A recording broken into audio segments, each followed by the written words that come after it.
اب منافقین کے بارے میں آ رہا ہے، اور یہ منافقین کا جب بھی قرآن میں ذکر ہے نا تو آپ یہ سمجھ لیں کہ کلمہ گو مسلمانوں کی اکثریت اسی کیٹیگری میں فال کرتی ہے، اور آپ کو یہ منافقت نظر آ رہی ہوگی۔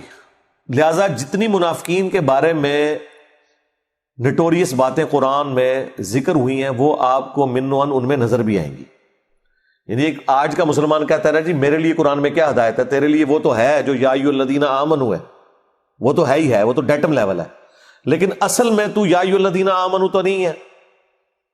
اس کی وجہ یہ ہے کہ وہ تو نبی الاسلام کے مبارک زمانے میں جب اعرابی لوگوں نے، بادیہ نشین لوگوں نے کہا کہ ہم ایمان لے کے آئے، تو قرآن میں اللہ تعالیٰ نے سورہ الحجرات میں فرمایا کہ تم ایمان نہیں لے کے آئے بلکہ کہو قولوا اسلمنا، تم اسلام لے کے آئے ہو، ایمان تو ابھی تمہارے دلوں میں داخل ہی نہیں ہوا۔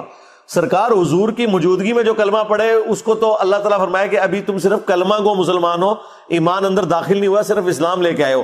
تو آج کا مسلمان کی لیول کا ہوگا جو ہر کام ہی الٹ کر رہا ہے اور زمانہ بھی اتنا دور ہے، الا یہ کہ وہ اپنی اصلاح کر لے۔ تو عام جو اس وقت اہل ایمان ہے نا، سو کارڈ پاکستان کے شناختی کارڈ میں مسلمان، ان کے اندر آپ کو یہ منافقین والی ساری چیزیں نظر آئیں گی۔ لہذا قرآن پڑھتے ہوئے منافقین والی جو آیات ہے نا یہ اسپیسیفکلی دیکھنی چاہیے، کہیں ہم اس کیٹیگری میں تو نہیں فال کر رہے۔ صحابہ کرام تو بڑا ڈرتے تھے منافقین والے معاملات میں، کیونکہ منافق بھی تو مسلمان ہوتا ہے نا، قانوناً تو مسلمان ہے، مر جائے گا تو اس کا جنازہ بھی پڑھیں گے، اسے دفنائیں گے بھی۔ حضور نے بھی آگے ذکر آ رہا ہے کہ عبداللہ ابن ابی کو خود جنازہ پڑھ کے اپنا کرتا مبارک اس کے کفن کے طور پہ دیا، قبر میں خود اتارا، اپنا لعاب دان اس کے منہ میں ڈالا، قبر پہ کھڑے ہو کے اس کے لیے دعا کی، جنازہ خود پڑھایا۔ اور اللہ تعالیٰ فرمایا کہ آندہ کے بعد نہ تم نے جنازہ پڑھنا ہے نہ کسی کی قبر پہ کھڑا ہونا ہے۔ حالانکہ ہے وہ کلمہ کو مسلمان تھے، اس لیے کہ وہ اندر سے دشمن تھے۔ آج چونکہ وہی کا سلسلہ ختم ہے، لہٰذا ہم کسی کو اعتقادی منافق تو کہہ نہیں سکتے، کسی بھی مکتب فکر کے کسی بندے کو، بڑے سے بڑے فراڈیے کو جو اللہ رسول آخرت کا، ختم نبوت کا ماننے والا ہے، ہم منافق نہیں بول سکتے۔ ہاں ہم یہ کہہ سکتے ہیں کہ تیرے اندر خصلتیں منافقین والی پائی جاتی ہیں، یا عملاً تو نفاق کا شکار ہو چکا ہے۔ عملاً، اعتقاداً تو وہی سے پتہ چلے گا نا کہ یہ اندر سے کافر ہے یا مسلمان ہے، لیکن عملاً جو بخاری مسلم میں حدیث ہے، منافق کی 4 نشانیاں۔ نمبر 1، بات کرے گا تو جھوٹ بولے گا۔ نمبر 2، وعدہ کرے گا تو توڑ دے گا۔ نمبر 3، امانت رکھی جائے گی خیانت کرے گا۔ اور نمبر 4، جب کبھی جھگڑا ہوگا تو گالیاں دینا شروع کر دے گا، لو ہاں پاکستانی قوم وچ کیڑا جے مومن۔ آپ نے فرمایا چاروں جس میں پائی جاتی ہو پکا منافق ہے، اور ایک بھی پائی جاتی ہو تو منافقت کی شاخ کے اوپر تو ہے۔ تو یہ تو اوورآل امت کا ایک سمجھ لیں ایک طور امتیاز بن چکا ہے انورٹڈ کاماز میں، کہ بات کرتے ہیں اور یقین نہیں ہے کہ وہ پوری کریں گے۔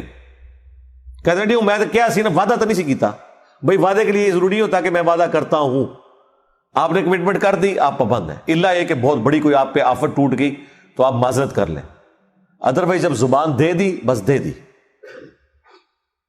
تو اب وہ منافقین کی جو نٹوریس چیزیں وہ آ رہی ہیں، المنافقون والمنافقات بعضهم من بعض، منافق مرد اور منافق عورتیں بعض میں سے۔ لیکن جی عورتوں کا بھی ذکر ہو رہا ہے۔ ویسے آج کل پاکستانی قوم کو تو سمجھ آ گئی ہے کہ اکثر 2 نمبریوں میں عورتیں مردوں سے بھی آگے ہوتی ہیں، چوری چکاری میں، ڈاکو جتنے بھی آپ دیکھ رہے ہیں، اور گھروں میں جو گھس کے، بلکہ اب تو خودکش حملہ آور بھی عورتیں آنا شروع ہو گئی ہیں۔ منافق مرد اور منافق عورتیں بعض میں سے ہیں۔ یأمرون بالمنکر، یہ حکم دیتے ہیں ہمیشہ برائی کا، وَيَنْهَوْنَ عَنِ الْمَعْرُوفِ، اور روکتے ہیں نیکی کے کاموں سے۔ بالکل الٹ، عمل بالمعروف و نہی عن المنکر یہ مومنین کا تو امتیاز ہے، اور منافقین بالکل الٹ، برائی کا حکم دیتے ہیں اور نیکی سے روکتے ہیں۔ اچھا آپ اس بات کے اوپر غور کریں کہ ہونا تو یہ چاہیے تھا کہ وہ برائی کرتے ہیں اور نیکی سے دور بھاگتے ہیں، لیکن بات یہ ہو رہی ہے کہ وہ برائی کا حکم دیتے ہیں اور نیکی سے منع کرتے ہیں، ایک سٹیپ آگے گئے ہوئے ہیں۔ اس لیے جو منافقین ہے نا وہ کافروں سے زیادہ خطرناک ہے۔ کافر اگر خطرناک ہیں تو یہ خطرناک ہے. اور یہ ایسا وہ کیوں کرتے ہیں؟ اس لیے کہ اگر وہ یہ کچھ نہیں کریں گے تو لوگ انہیں کرٹیسائز کریں گے. جتنے کنجوس لوگ ہیں نا مال جوڑنے والے، آپ دیکھیں گے وہ صرف خود کنجوس نہیں ہوں گے، وہ لوگوں کو بھی متیں دیں گے کنجوس ہونے کی. یہ تو میں نے اپنی زندگی میں دیکھا ہے. یعنی تم اللہ کی راہ میں نہیں خرچ کر پا رہے اور جوڑ جوڑ کے رکھا ہوا ہے، تم لوگوں کو یوں کہتے ہو جی بھائی برے ٹائم سے سنبھال کے رکھنی چاہیے. ٹھیک ہے سنبھالو جناب، کتنا سنبھالنا ہے برے ٹائم سے، ٹھیک ہے. اور اس کا فائدہ انہیں یہ ہوتا ہے کہ انہیں کوئی یہ نہیں کہہ سکتا کہ یار تھوڑا اللہ کی راہ میں خرچ کریں، کیونکہ جو یہ بات کرے گا وہ خود شرمندہ ہوگا کہ یار یہ تو مجھے خود سمجھا رہا تھا کہ یار جوڑو، تو اب میں اس کو یہ کیسے کہوں کہ تو اللہ کی راہ خرچ کر. تو وہ پہلے ہی ایسا وہ گیم کھیلتے ہیں کہ کسی کے دماغ میں یہ بات آئی نہیں. یعنی آپ کسی کو بجائے کہ آپ اسے ترغیب دلائیں کہ یار اللہ کی راہ میں جیب ڈھیلی کرو، وہ اگر آپ سے پہلے ہی کہتے ہیں یار برے وقت کے لیے نا کوئی اپنے لیے بھی یار سنبھال کے، بالکل نہیں اللہ کی راہ میں خرچ کر دینا آپ نے. جب جس نے یہ پہلے بات کر دی، اب اس کو آپ نے کہاں سے اللہ کی راہ میں اس نے خرچ کرنا ہے یا آپ نے اس کو ترغیب دلانی ہے. تو یہ بھی ان کا طریقہ واردات ہوتا ہے تاکہ اپنے گناہوں کے اوپر بھی پردہ ڈالیں اور کوئی انہیں یہ کہہ نہ دے کہ تم نے اتنا مال جوڑا ہے. ورنہ اگر یہ لوگ لوگوں سے یہ کہیں کہ یار اللہ کی راہ میں خرچ کرو تو لوگوں نے کہنا سرکار تسی تو اتنا جوڑا ہے تسی بھی کرو نا. تو اس سے بچنے کا طریقہ یہ ہے کہ آپ لوگوں کو یہ نہ کہ اللہ کی راہ میں خرچ کرو، بلکہ ایک ہو کہ یار اپنے سے بھی جوڑ کے رکھو نا، سارا ہی نہیں بالکل خرچ کر دینا. ٹھیک ہے. تو نیکی سے منع کرتے ہیں اور برائی کا حکم دیتے ہیں. وَيَقْبِضُونَ أَيْدِيَهُمْ، اور اپنے ہاتھوں کو وہ باندھ کے رکھتے ہیں، اللہ کی راہ میں خرچ نہیں کرتے. نسوا اللہ، انہوں نے اللہ کو بھلا دیا. فنسیہم، تو اللہ نے بھی انہیں بھلا دیا. اب یہ بھلانا اس طرح نہیں ہے کہ اللہ تعالیٰ کوئی فارگیٹ کر گیا، ان کو بھول چکا ہے. بھلانا سے مراد ہے ان کو ان کے حال پہ چھوڑ دیا کہ جاؤ جہنم میں. اللہ تو بھولنے کی صفت سے پاک ہے. لیکن اردو زبان میں جب ہم یہ بھولنا ترجمہ کرتے ہیں تو وہ پھر ایک بعض لوگ اس الفاظ کو پکڑنا شروع کر دیتے ہیں، اور یہی وہ چلاکی ہوشیاری ہے جو احمد بریلوی صاحب نے کی ہے. انہوں نے اس طرح کے جتنے الفاظ تھے نا اس میں آلٹرنیٹو ورڈ انہوں نے چنے، اور چنے چلو اگر صرف قرآن و سنت کی محبت میں چنے ہوتے تو ہم مانتے، پھر انہوں نے ٹارگٹ کیا ہے دوسروں کو جن سے وہ الفاظ کے چناؤ میں مسئلہ ہوا نا، ان پہ گستاخی کا فتویٰ لگا دیا. مطلب لفظی ترجمہ تو یہی ہے اس کا کہ انہوں نے اللہ کو بھلا دیا اور اللہ نے ان کو بھلا دیا.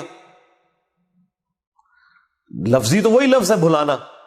تو اگر اتنی کو گستاخی ہو رہی ہوتی تو عربی زبان میں بھی ہو جاتی. یہاں مہجور کا لفظ آ جاتا جو انہوں نے اردو میں ترجمہ کر دیا کہ اللہ نے بھی ان کو ان کے حال پہ چھوڑ دیا. تو چھوڑنے کے لیے بھی تو عربی میں مہجور کا لفظ موجود تھا. جب اللہ تعالیٰ نے اسی طریقے سے وہ کہتے ہیں نا وَمَكَرُوا وَمَكَرَ اللَّهُ وَاللَّهُ خَيْرُ الْمَاكِرِينَ، انہوں نے بھی مکر کیا اور اللہ نے بھی مکر فرمایا، اور اللہ سب سے بہتر مکر فرمانے والا ہے. اب عربی میں مکر کا لفظ تھا، اس کو اردو میں ٹرانسلیٹ کیا.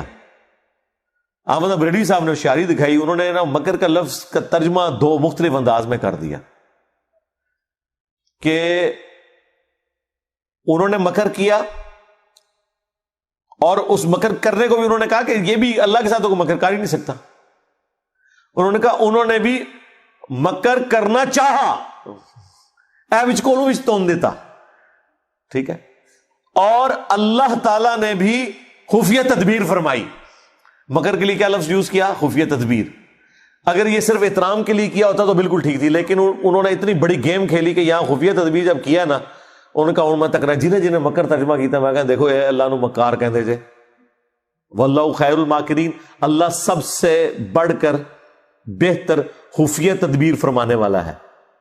باقی لوگوں نے سیدھا سیدھا ترجمہ کیا کہ اللہ تعالیٰ کا مکر سب سے بہتر ہوتا ہے. انہوں نے کہا دیکھو یہ اللہ نو مکار کہتا ہے، اور یہ بھول گئی قرآن میں بھی یہ لفظ استعمال ہوا ہے. تدبیر بھی تو عربی کا لفظ ہے، اللہ تعالیٰ یوز کر سکتا تھا. یہ چلاکی ہوشیاری کرتے ہیں، اور اسی کے اوپر یہ الفاظ کی گیم کے اوپر جناب یہ رول کر رہے ہیں، اسی کے اندر ہی چل رہے ہیں. اور قرآن کیا اس لیے نازل ہوا تھا کہ ہم یہ جھگڑیں کہ اللہ کے لیے اس وقت خفیہ تدبیر کا لفظ استعمال کرنا ہے یا مکر کا لفظ استعمال کرنا ہے جو اللہ نے خود کیا ہوا ہے، اور مسلمان جب یوز کر رہا ہے وہ اس کو نٹوریس معنوں میں بھی نہیں کر رہا، یا اس تھیم کو فالو کرنا، تھیم ہوتے ہی رہ گئی. کہتے ہیں جی بسم اللہ کا ترجمہ ہی نہیں آتا، سب نے ترجمہ کیا شروع کرتا ہوں اللہ کے نام سے، شروع اللہ کے نام سے. یہ تو اللہ کے نام سے شروع ہی نہیں کیا انہوں نے تو شروع سے شروع کیا. یہ ترجمہ ہونا چاہیے اللہ کے نام سے شروع، بسم اللہ کا ترجمہ. اور یہ وہ چیزیں ہیں جو آپ زبانی نہ سمجھیں، یہ کتابیں لکھی ہیں باقاعدہ انہوں نے قرآن کے غلط ترجموں کی نشاندہی. اس کا مقصد قطعاً یہ نہیں ہے کہ وہ ترجمے چھوڑ کے مارا پڑھو، اس کا مقصد یہ ہے قرآن پڑھنا ہی نہیں تم نے. جب آپ کہیں گے ساروں نے غلط کیے ہوئے تو لوگ کہیں گے یار پھر ٹھیک ہے، جتنا مولوی صاحب بیان کرتے ہیں پورا پورا دین بیان کرو. ٹھیک ہے. اور یہ ہوشیاری چلاکی ان کی کامیاب ہو گئی ہے، الفاظ پکڑنے والی. تو مجھے ایک ضمن چونکہ اس کے اوپر ذہن میں آ گئی بات، میں نے اس لیے عرض کر دی. کوئی اگر اس طرح کر بھی دے تو کوئی اس میں شریف فتویٰ نہیں ہے کہ انہوں نے